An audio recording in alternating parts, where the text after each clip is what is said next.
Let's talk about the power of vulnerability in leadership.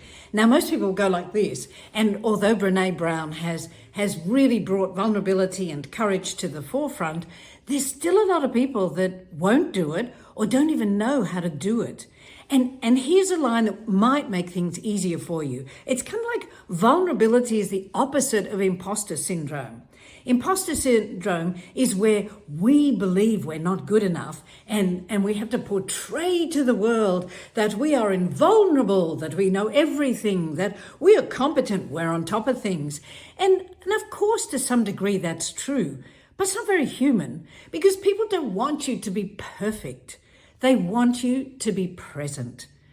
And really, this applies, of course, to leaders. It applies to everybody, parents, everyone.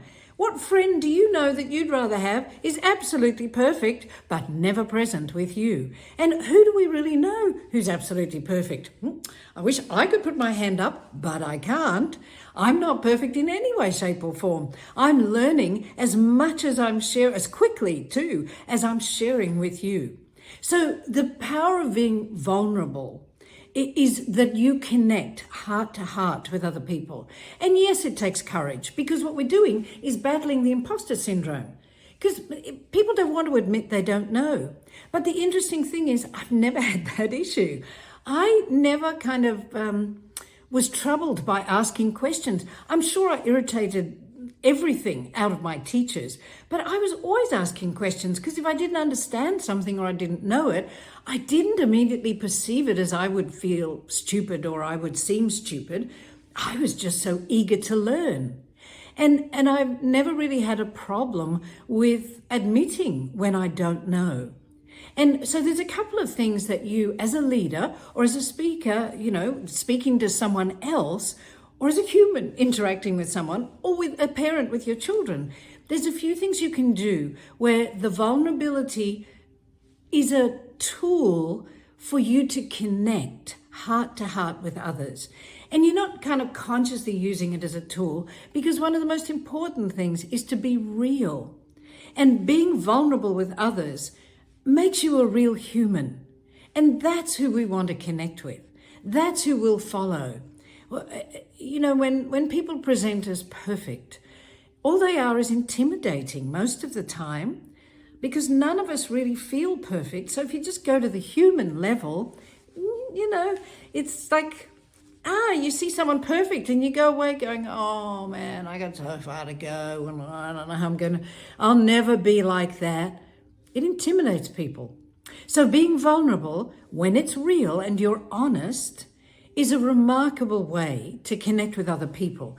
So, on stage, we're always trying to tell stories because a story will connect with people much more effectively. And you can actually change people's behavior in a heartbeat if you tell them a story that touches their hearts. So I use stories in my life, real stories. I don't make up stories and I don't steal other people's stories, but I use stories in my life to enable me to connect with others. For example, I make a joke of it now, but at the time it was devastating.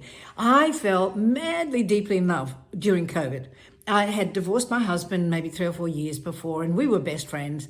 But I knew this man from 30 years ago, nothing had ever happened, but we reconnected during COVID. And of course, in Australia, where I was at the time, you couldn't travel anywhere. You couldn't even travel more than 2 miles from your house. But anyway, he was in another state. And we started this long distance affair that began with, he wasn't married, mind you, that began with a text saying, just so you know, I've been in love with you since the day we met. Well, any of you want a kind of woman, that's a great line to start. And if you're going to say it to a woman, make sure you mean it. Anyway, so there was this 6 months, 8 months, I forget now, of glorious, wonderful being in love and having a fabulous time. It didn't matter if it was COVID, it didn't matter if I was working, because I was so in love.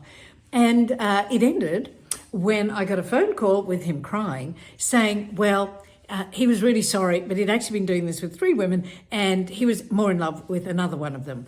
And I found out afterwards the only reason he did it anyway is because she'd hacked his phone.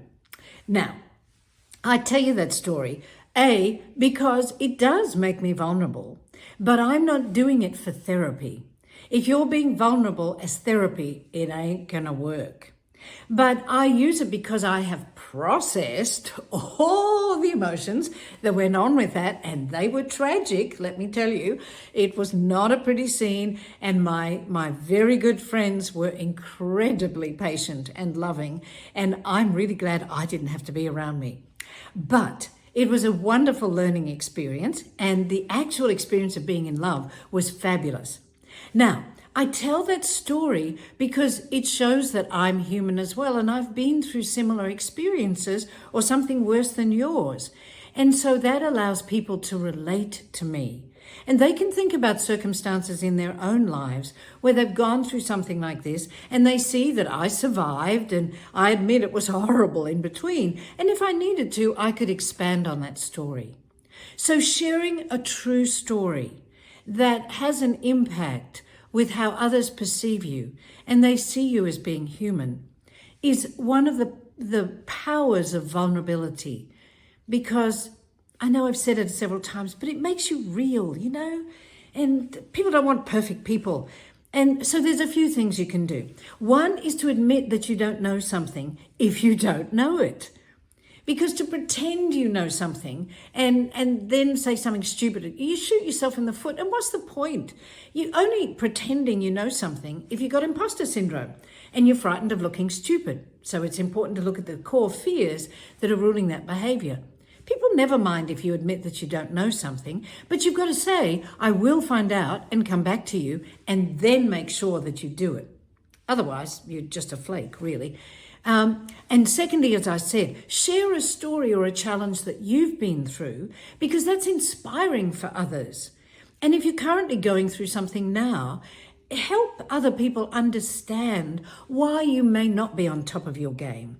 Help people understand why you might look grumpy sometimes. It's not like you're dealing with a billion people who've got perfect lives themselves.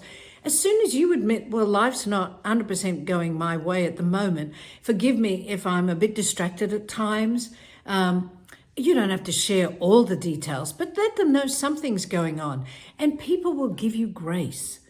Most people have good hearts, and they don't think, whoa, the boss sucks or that person sucks because they got this going on. They give you grace because that's what they would like to receive themselves. And then the other thing is you can ask for feedback, but make sure you receive it.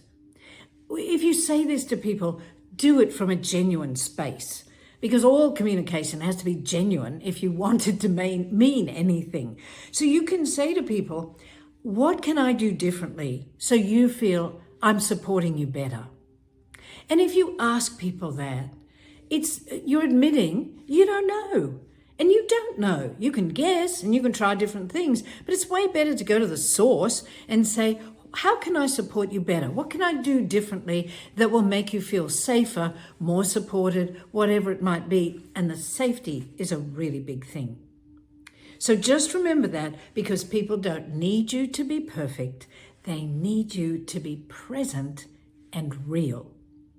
So if you think this is a message that you would like your team to hear, feel free to contact us on amandagore.com. And thanks for listening. Bye. Hey, thanks for watching. If you enjoyed this video, would you 1, like it below, 2, comment on your biggest takeaway, which would be fantastic, and 3, even more fantastic, if you would subscribe so that you get even more insights on happiness, success, and transforming workplace culture. But wait, there's more. 4, would you click the notification bell so you get notified every time we post a new video? Let's create a world where work and life feels amazing, because that's what I'm passionate about, and helping you feel good about yourself. Thanks for watching. Always look on the bright side of